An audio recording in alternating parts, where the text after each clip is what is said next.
Ladies and gentlemen, boys and girls, children of all ages, we welcome you to Such Good Shoot, the podcast about anything and everything in the world of wrestling.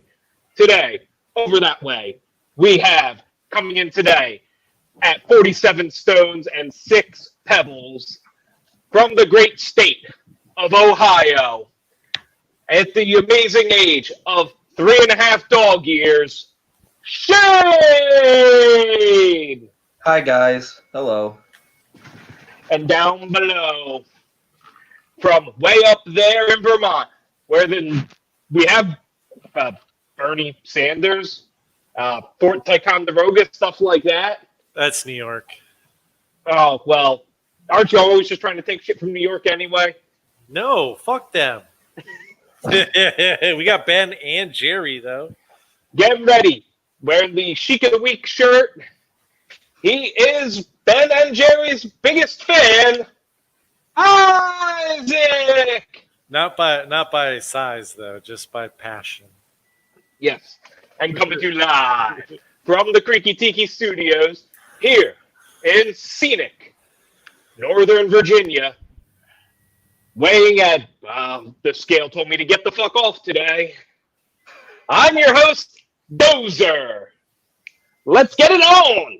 And apparently, I need more drink because I'm not drunk enough to do this. Ding, ding, ding. Boy. Oh, boy. Ding, ding. Yeah, you're going, oh boy, as I'm drinking, and you're hitting a dab. Dude. Yeah. There you go. You got it. The last thing I want to do is break this thing, man. Give me a minute. Do, do, do, do, do, do, do. So, sorry So. I yelled. It's all good. So, we're going to dedicate tonight's tribute spot, normally reserved for deceased wrestlers, to the now late, great Eddie Van Halen. To which we give one rousing guitar solo and a big fuck you cancer to Eddie. Yeah, fuck that cancer bullshit. I liked him in that Michael Jackson song, too. Yeah, did he even get credit for that shit? No. I don't know. I don't think he was on the album or anything. Well, he was. He just, I don't think they wrote his name on it. Except Yeah, that's what. Yeah. But I don't know. Fuck, man. I was, barely twinkling my daddy's eye. So, we don't have much of a format for tonight.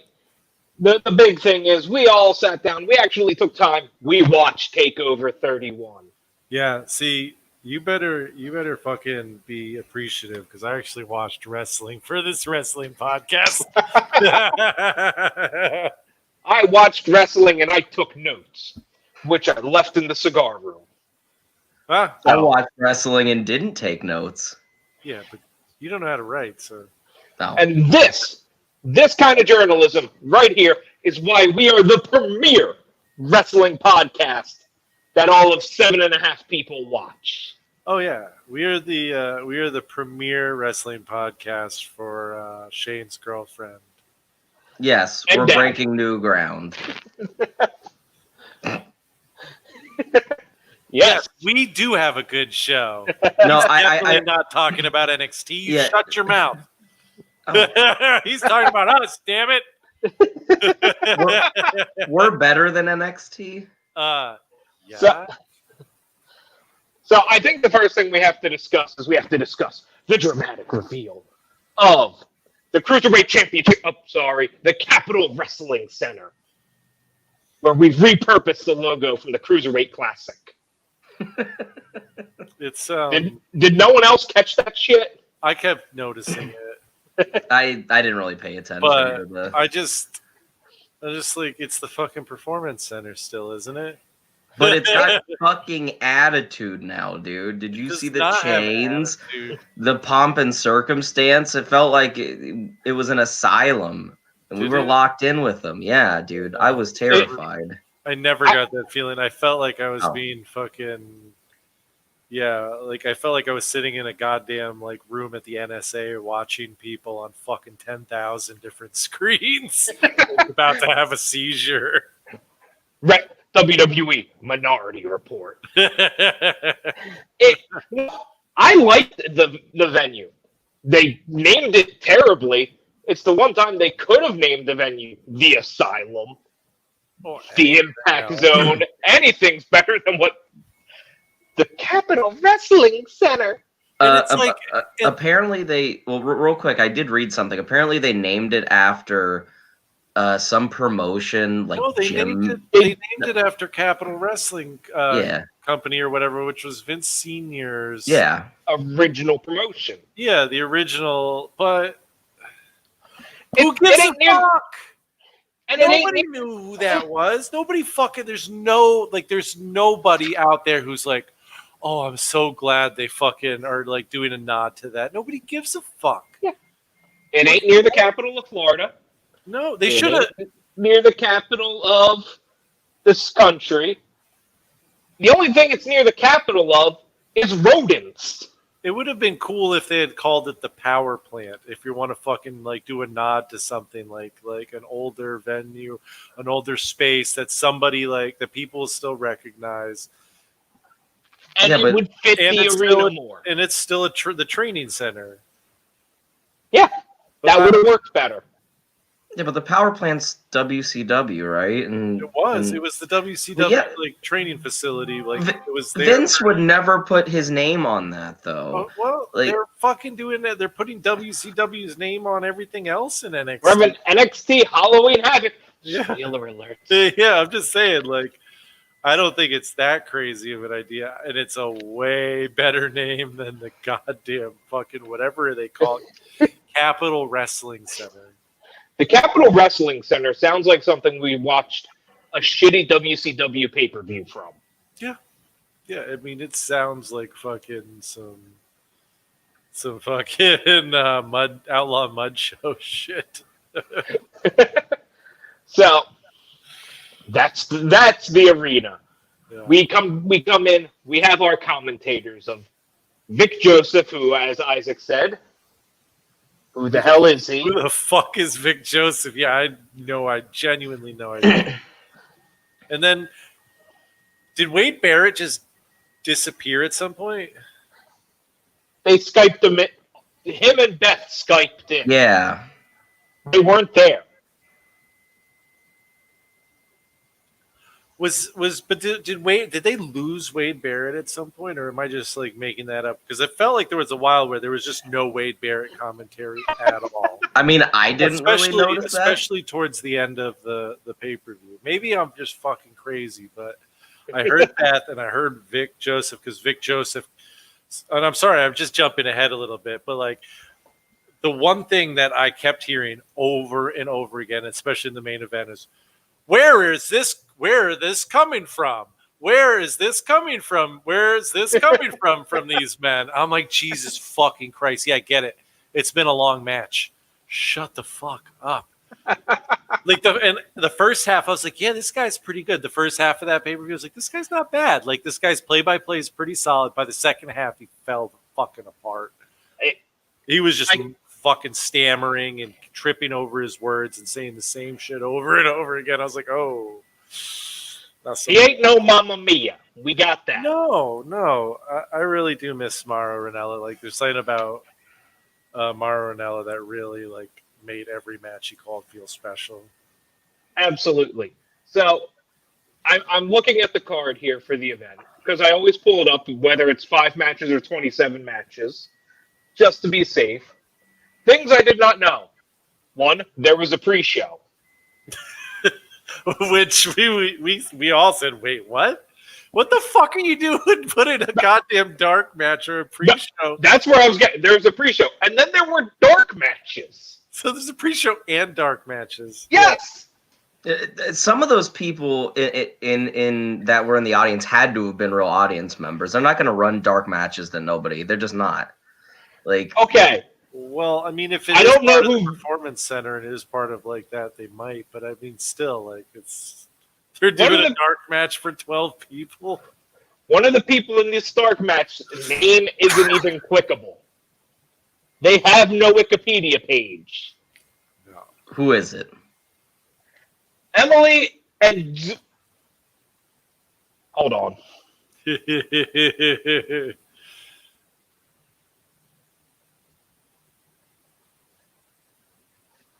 This girl. Zulus? She must be Greek. I got nothing. I know who Xia Li is. I know who Xia Li is too. I know who Danny Burch is. I don't know who Daniel Vidal is. But they had dark matches. It doesn't even tell us who won. It doesn't even tell us who won. Yeah, they were probably tryouts then. I don't know why that would be listed as like a dark match on Wikipedia, but I got nothing. Just for the people who are on the video wall. I feel like Wade Barrett talked during the first couple matches and then just like was gone. Like once, I don't know. It was no. weird. I think I noticed him more towards the end, actually. Okay, but we'll so maybe I'm crazy. Maybe I'm fucking crazy because I swear to God, that's a high possibility. Maybe I'm crazy. Ooh. But, we get into the first match of the night here. We have Damian Priest versus Johnny Gargano. Johnny same face. Johnny no expression. Johnny's getting a lot better in that department. I give credit where credit's due. Johnny's facials have come a long way.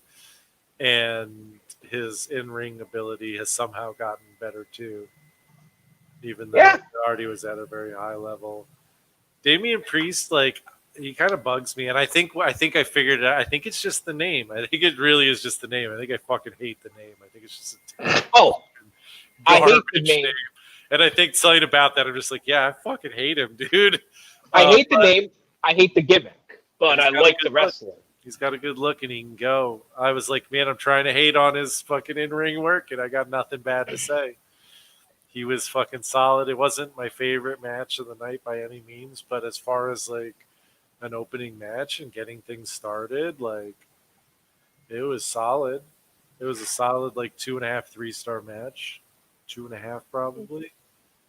Which for Johnny wrestling is not like great, but it definitely wasn't one of Johnny Gargano's best NXT Takeover matches. No, but I really enjoyed the teasing of the stair bump again. Yes. Even though I like that good bit of symmetry going on there. Yep.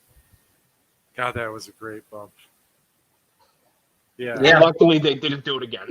Yes. It wasn't one of Johnny's best matches, but I thought especially as an opener, it did what it needed to do. It was hot. There was, there was a lot of cool reversals and things. There was definitely a lot more technical pace than I think a lot of people who haven't seen Damian Priest or when he was Punishment Martinez would think he could do. Just solid match. Right guy won. Johnny Johnny doesn't need to win really anything anymore. I mean, I'm not saying that he shouldn't, but Johnny is Johnny and Ciampa are the Cena and Randy to NXT now. You know what I mean? They just are who they are and whatever. It's hard to tarnish anything on fucking Johnny Gargano and NXT. He's Johnny Wrestling. Yeah. Even I'm like, yeah, he's fucking good. If I'm saying that shit, then I'm giving it a 3.25. 3.25. Yeah, I think I'm gonna stick with 2.5. I think I'm gonna stick with 2.5 because this was not the best I've seen from him, and most of the best stuff I've seen from him is either 4 or 5 stars. 3. And I will like them both. I will like Damian Priest a lot more when he at least fully admits he's just being Nightwolf. Just admit you ripped the gimmick from Mortal Kombat and call it a day.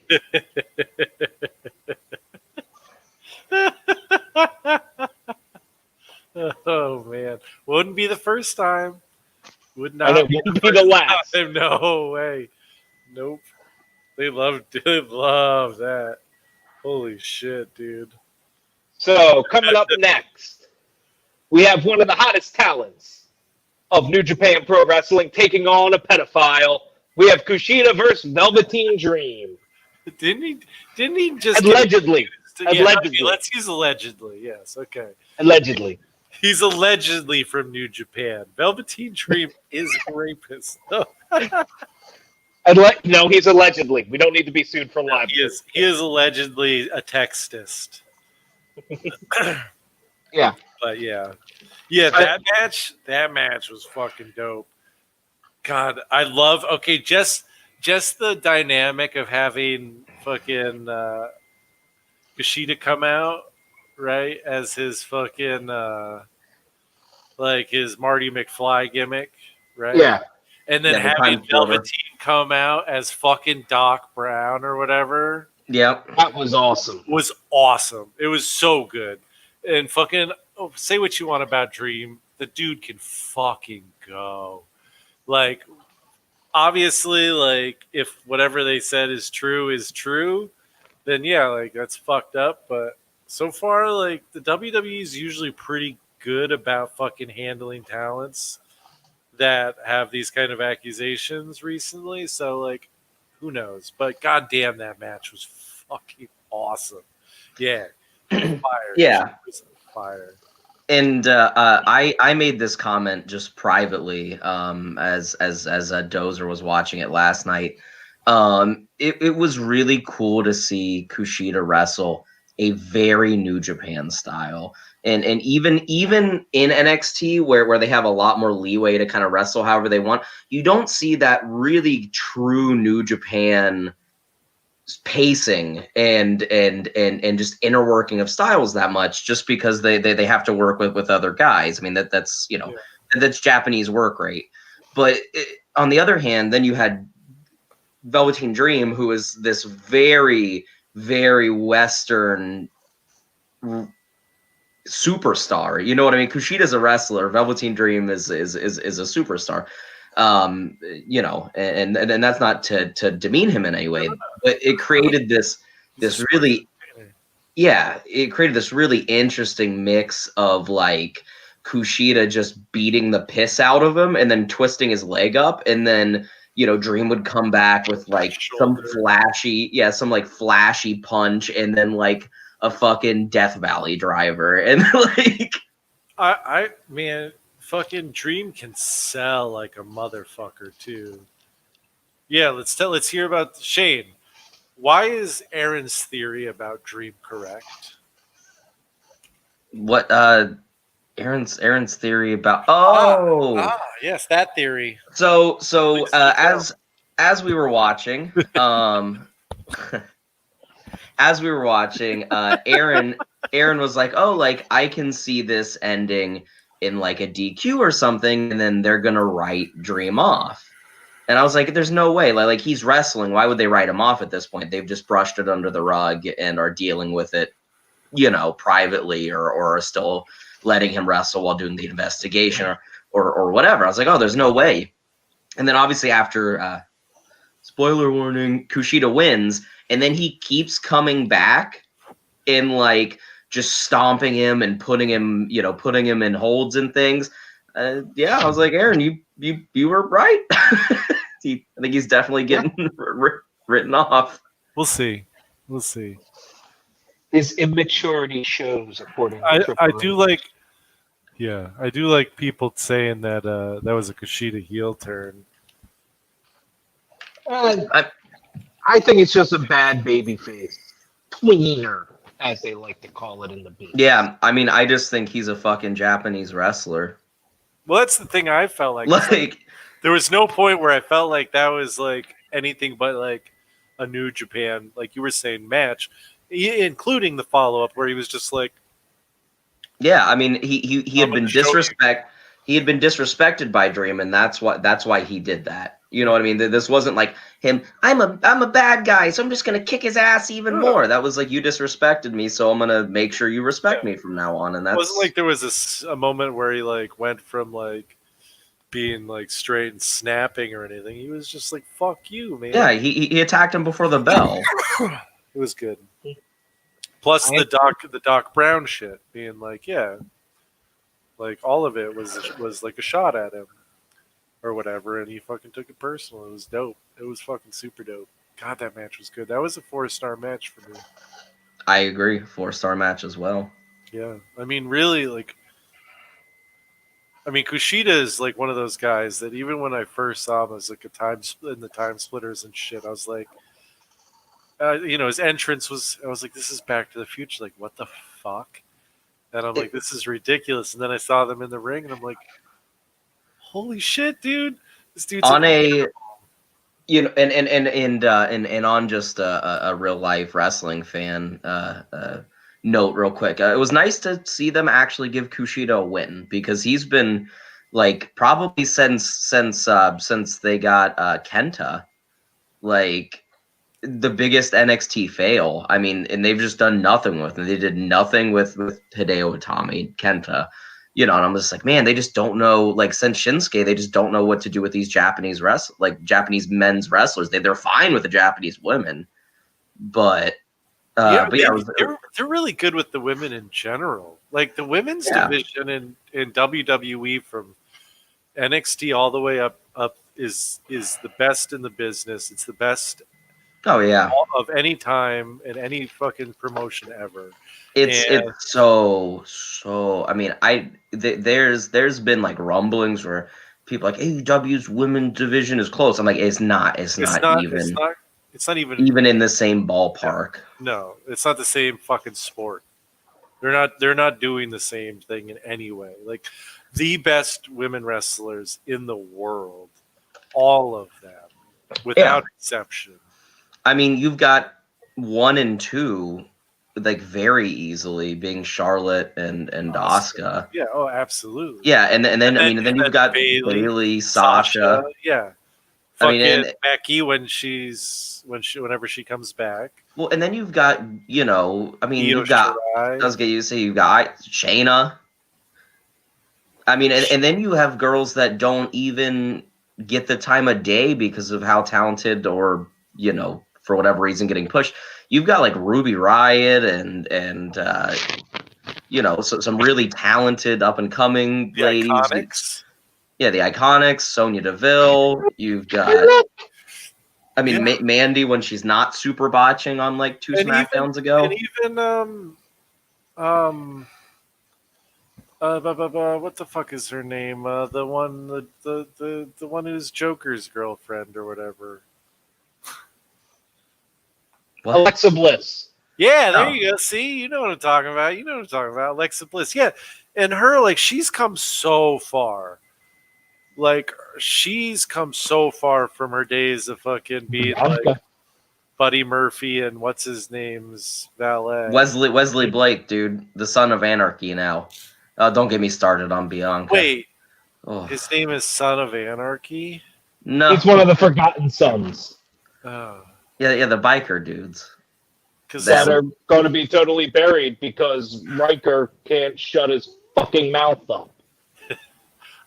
I thought for a second they really just named him Son of Anarchy, and I was like, yo, there's already a Son of Havoc. I was going to say, lesser known little brother to a Son of Havoc.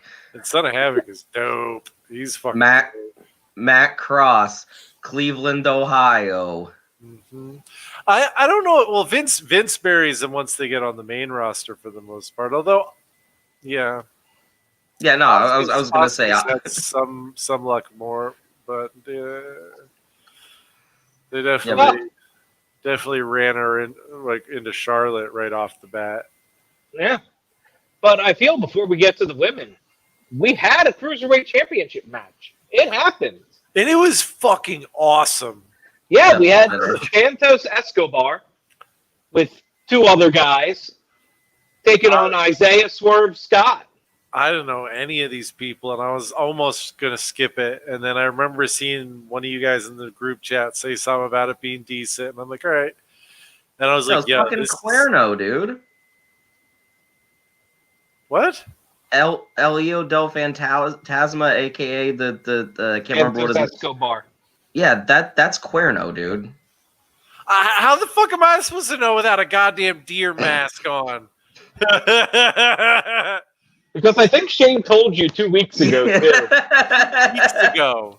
2 weeks ago, man. What the True. fuck? That is 47 dabs ago. Yeah, that's a lot of dabs ago. Yeah, it's enough where math is gonna take me that many fucking weeks just to get the answer. But anyway, yeah, like I had no idea that was queer. Did they call him El Hijo? Well, Phantasma? when he came into WWE, he was Elio, and Mhm. then for whatever reason, I don't know if it was his choice or their choice, but then he took the mask off, and then he became Santos Escobar. Like he unmasked it. So Santos, okay. Yeah, Santos is Elio del Fantasma that you have a huge collection of, who is also King Cuerno. Well, I know El Hijo is fucking Cuerno. I had no idea that fucking El Hijo changed his name. Yeah. No. He like Hmm. in ring, kayfabe. He voluntarily took his mask off and then became Santos yes. Escobar. Santos Escobar. Yeah, I don't like that. Yeah, I don't like it at all. Just because like they're just making him Andrade. Like. Yeah, I do see. Yeah, I do like. I mean, even his El Hijo mask was kind of lame, but I think it would have been cool even if they had just had him as Leo and just been a heel masked wrestler. Like, yeah, they don't know what to do with a masked wrestler though. They've proved that time and time again. yes, but it was back to the match. They don't know what to do with most wrestlers. They out flippy dippy AEW in this match, but it made sense. There's a cruiserweight match. Yeah. Yeah, AEW is a cruiserweight promotion though, so the more I watch Swerve Scott, the more I'm like, this dude is like the future of cruiserweight wrestling. Swerve I'm not is surprised. Yeah, so good. Like he carried that match. Like all of his fiery comebacks and just his facials, very very poppy. Like you know what he's thinking. He's gonna make sure everyone knows. well, Cuerno, I'm sure needs to work on that a little bit more because now that he's not wearing a fucking mask. But goddamn, dude, that guy can go. And yeah, Swerve was.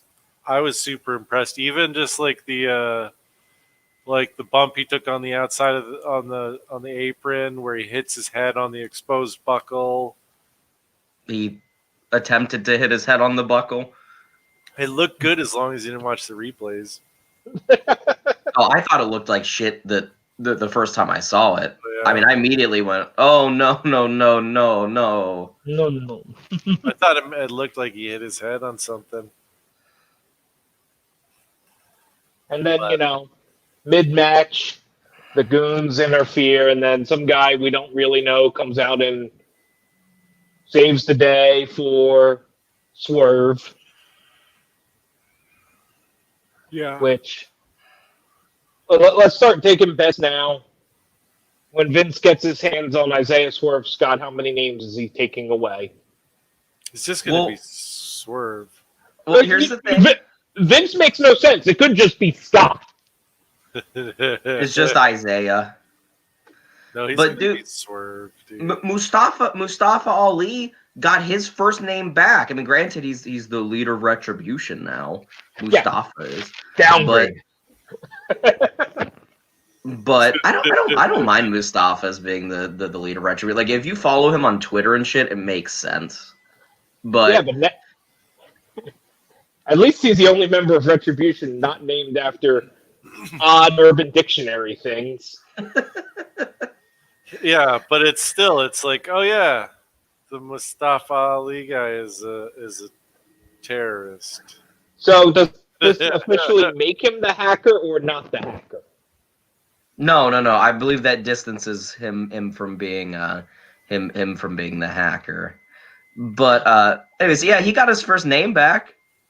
You never know. You know, we might get like Swerve's like Drink. Isaiah Swerve. Oh yes, hello. Hold on. Isaiah Swerve.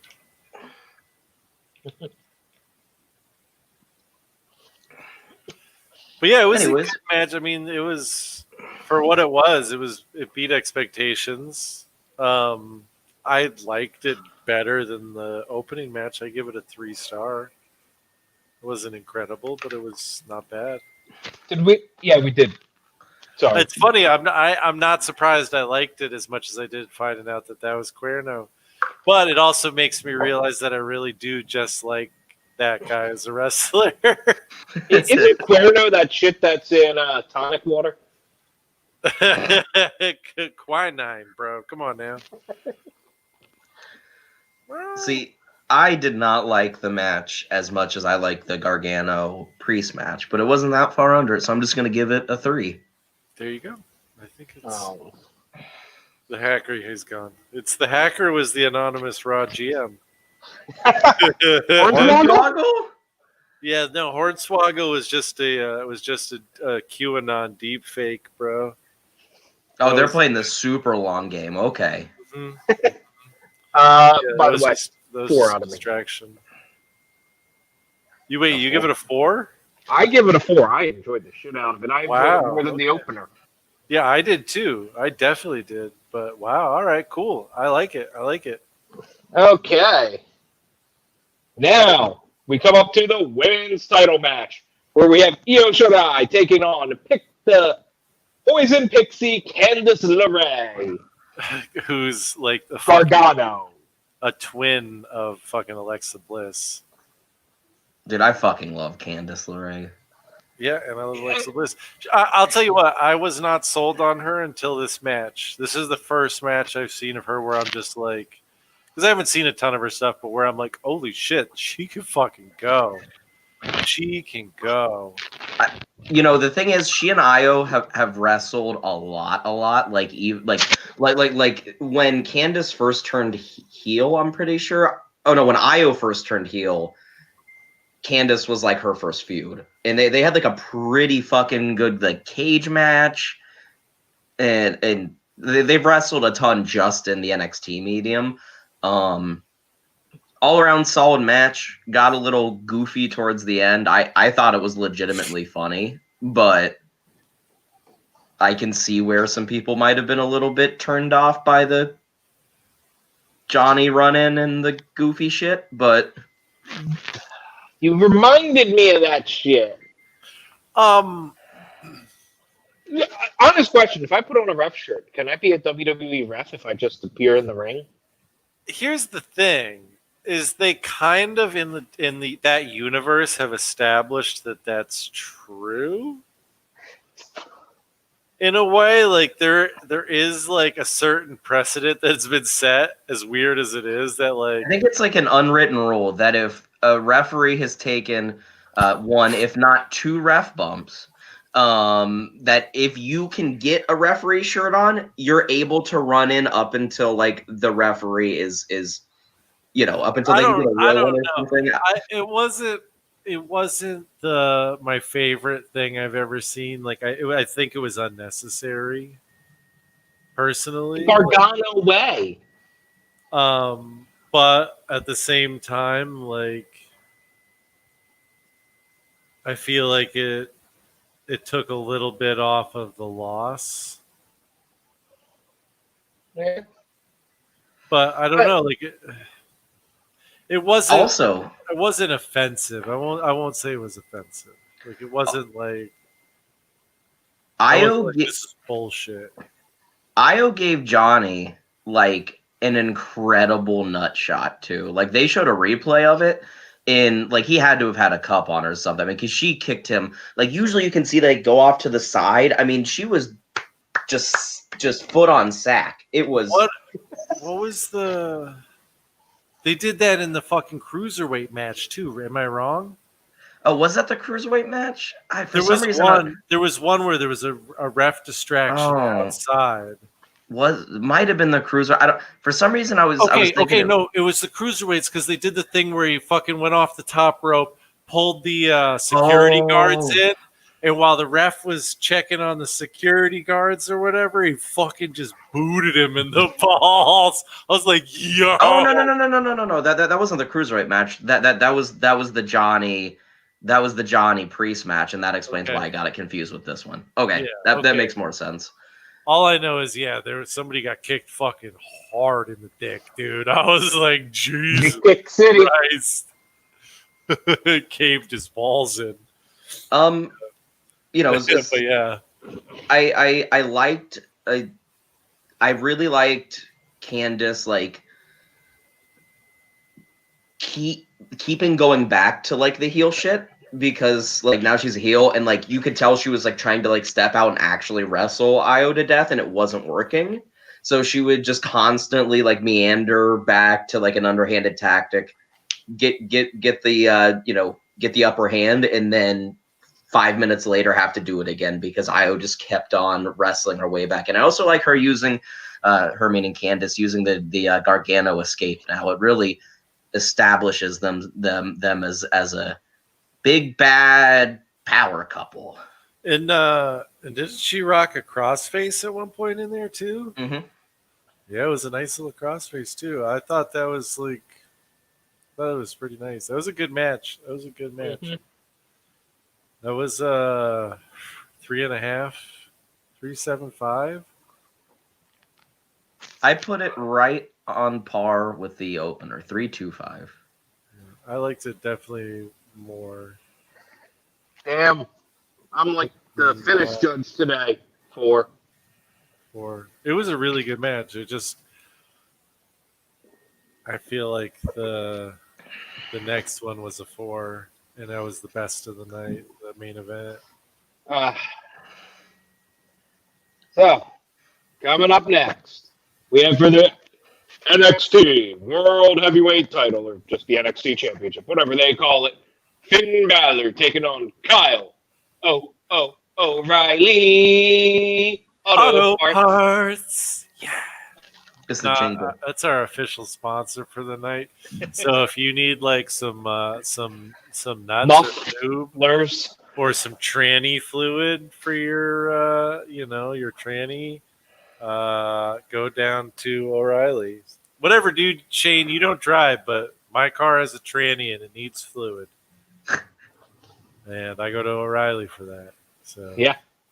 So, Bill? Castro GTX also. Oh. Fruity Pebbles, Skittles. Fruity Skittles. And we're losing Isaac. Okay, so. Hey, come on. You don't remember Jim Ross and fucking Jerry the King Lawler talking about Skittles and how fruity and delicious they were? Oh, wow. All right. Just after this, you got to go to the YouTube. Everybody's got to go to the YouTube and look up fucking Jim Ross Skittles. Skittles. It's amazing. Fruity, delicious, fruity Skittles. So, Finn Balor and Kyle O'Reilly beat the living shit out of each other. Yeah, what the fuck, dude? From that first drop kick to the fucking head, where he's sitting on his ass and Balor just kicks his head off his shoulders. Yeah, I was like, yo, that was a legit connection. If you thought that Kushida and Velveteen Dream match felt like a New Japan match, this felt like a match straight out of Japan. Yes. I mean, it felt like Suzuki was fighting, goddammit. Like, holy shit. Yeah, I mean, it was just constant strikes and holds. The most grappling that happened was Kyle O'Reilly trying to fight his way back into the match the entire time. Because, Kyle O'Reilly would hit a big move, and then Finn would just either like stay with whatever hold he had and keep it, or he would immediately get back into another hold and then just start berating him again. Yeah, and he had there was a couple moments of choke holds and shit, but dude, the knees, the fucking strikes. It was a badass match. It was like, I mean, it was just a brawl. It wasn't as much a wrestling match as it was a brawl from two incredible wrestlers. And yeah, it was. By the end, when they're just both bleeding out of the mouth, and you see Big Balor just like fucking just annihilated and barely able to stand with that belt, you're just like, holy shit. Yeah, they Word on go the ahead. street. Word on the street is Finn called it early. I mean, if he dislocated his jaw, I don't blame him. Yeah. Yeah. So you were talking about what happened. I didn't want to get too many spoilers, so I didn't read those messages. So what happened? Who got injured and who? They both did. Yeah, They both did. apparently Kyle O'Reilly at least had a couple teeth jarred loose, if not lost. And that last knee in the corner that Kyle did right before like the flash finish, apparently that either broke or dislocated Finn's jaw, one or the other. It definitely looked dislocated when he was trying to stand and hold the championship. But I mean, dude, and the handshake at the end, and that was a good moment, like because that felt genuine. Because like you know those two guys at the end were like, "Yo, we just beat the fuck out of each other," but goddamn, was that a good match? Sucked, but it was kind of cool. Yeah, that was easily 4.25. Now that I'm talking about it to myself, like I liked it 4.25, and yeah, the chiclets. You say that all that reminds me of is fucking Cesaro hitting the ring post and fucking when everyone thought he broke his teeth in half, and he just drove him fucking halfway up into his face. And then finish the match. Yeah, because he's Cesaro. And then he was doing the interview after, too. He's like, yeah, I think my teeth got jammed up into my face. And you're like, maybe you should go see like a... I was going to say, seek medical help, that looks please, like... Cesaro. God, what a match. He sought medical help at the bottom of a bottle of Jim Beam. I give that match Dr. Jim Beam a 4.5, and I'm going to rate it 0.25 above Isaac, simply because I think it had maybe the funniest in-ring moment of the year, which was Kyle O'Reilly. I mean, which was Balor playing Kyle O'Reilly's leg, like the air guitar. Yes. Oh my god. And he's still hurting him while doing it. He's like yanking back on his leg and and he's fucking doing the air guitar thing.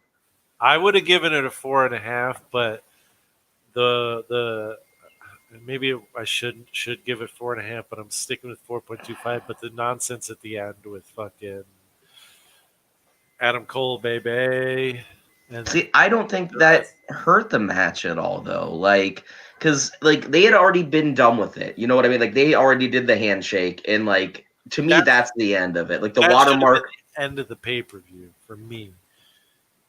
Because after that, they were like, "What happened? What happened?" And they were like trying to talk to Finn. Finn, what'd you see? What'd you see? What'd you see? Did you see anything? I didn't see it. Somebody get out here and help this guy. I was just like, oh my god. And I'm sorry, anytime they do shit like that, it just pulls me out of it so quickly. And it just frustrates me because what we saw leading up to that moment was incredible within the context of what those guys were doing.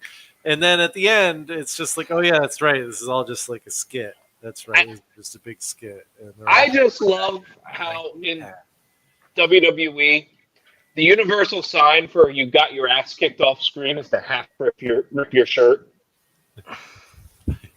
Although, yeah, usually if you're getting your ass kicked, though, your shirt will get ripped a little bit.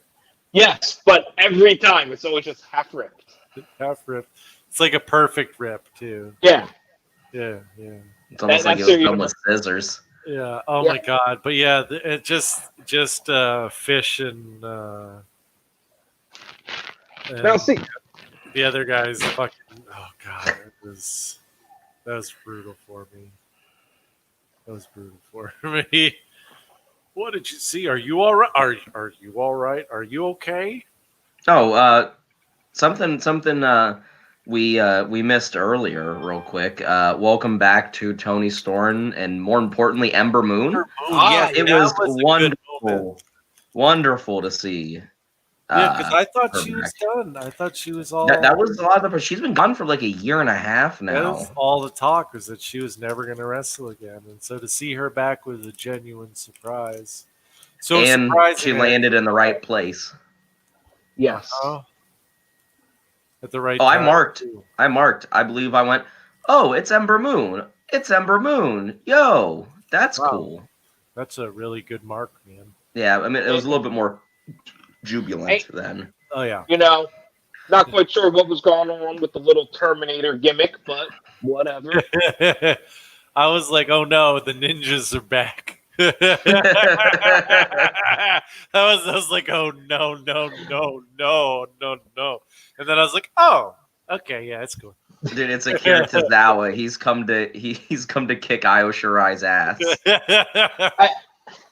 I'm just not sure I liked how they did both of the returns bing bang, because I feel the way they did it, and especially with Ember Moon being there in person, totally overshadowed Tony Storm at all.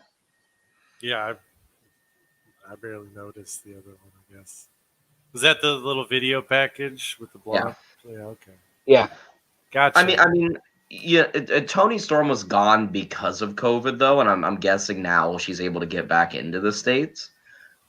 So I don't know. I mean, I liked having them back to back.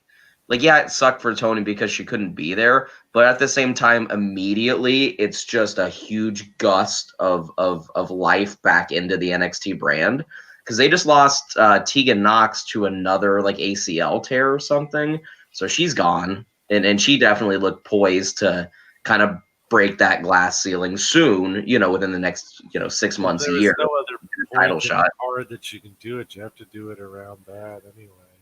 Yeah, but. Yeah, Ember Moon definitely overshadowed it, because I legit thought that was like whoever that, because I didn't know it was Tony Storm or whatever. I thought it was her showing up on a bike, like goddamn fucking an X-Men Storm or something. That was where my head was at. I was like, oh, she's cut a little promo, and now she's gonna ride in on her motorcycle and look all tough. And so when it was Ember Moon, I was doubly surprised, because that's where I was like, my head was. Maybe I'm a simpleton, but Well, you are, but that's not. sorry, I am a simpleton, but nothing. Yeah. No. Pay-per-view as a whole. Do we think it was one of the best of the year or complete trash? Dozer, please rate the main event. I thought I did 4.5. Yeah, I thought it was. Was it one of the best of the year? No, It wasn't. It wasn't better than the last NXT card as a whole. The one with the one where Io did the fucking leap from hell, and then Keith Lee and somebody.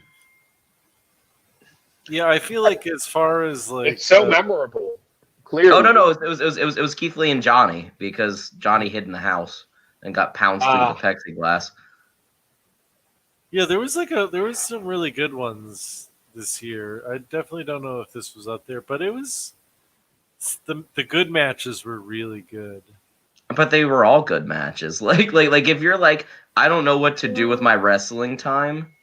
No, I mean, I don't think of it like there are NXT takeovers where like everything is like 3.5, 4, 5 star, 4, 5 stars. Yeah, but I also think you're like you might have negative like bias because it's a takeover, because if that match would have been like, if any of these matches would have been on the main roster, like they probably would have been the best match of the night. You know what I mean? Of course they would have been, but that's like fucking saying there's a fucking beautiful kernel of corn in that turd. Like, sure, there's a nice tasty kernel of corn in there, but it's still in a turd. No. Yes. Sometimes when you eat corn. We're going to let Isaac just have that one. No, that doesn't make sense. All right, maybe it just makes sense to me. All I'm saying is that the main roster is a big pile of shit. Yeah. I think that the show as a whole was very good. It's always very good. It's NXT Takeover. If you don't like if you look in the mirror and you have 3 hours worth of wrestling to watch Only 2 in hours? a week. Only 2 hours? Yeah, I was gonna say watch NXT Takeover Stop and then looking in the mirror and look at your TV, you dummy. You're not going to see any fucking wrestling in the mirror, you dummies. So if you're one of these people that's looking in the mirror and being like, I want to see wrestling, you're pretty fucked in the head and you're not as smart as me. And I'm a dumb fuck. So. Okay. Oh, yeah. All our viewers are very smart. You don't look in the mirror to fucking watch wrestling. And on that incredible bombshell, I think the pay-per-view was quite good. Quite good. It was awesome. It was really good, man. It was. I thought it was one of the best of the year, but, you know, you're over there making diamonds out of corn and shit. Shane's going, well, you know, NXT is really held to a higher standard than the main roster.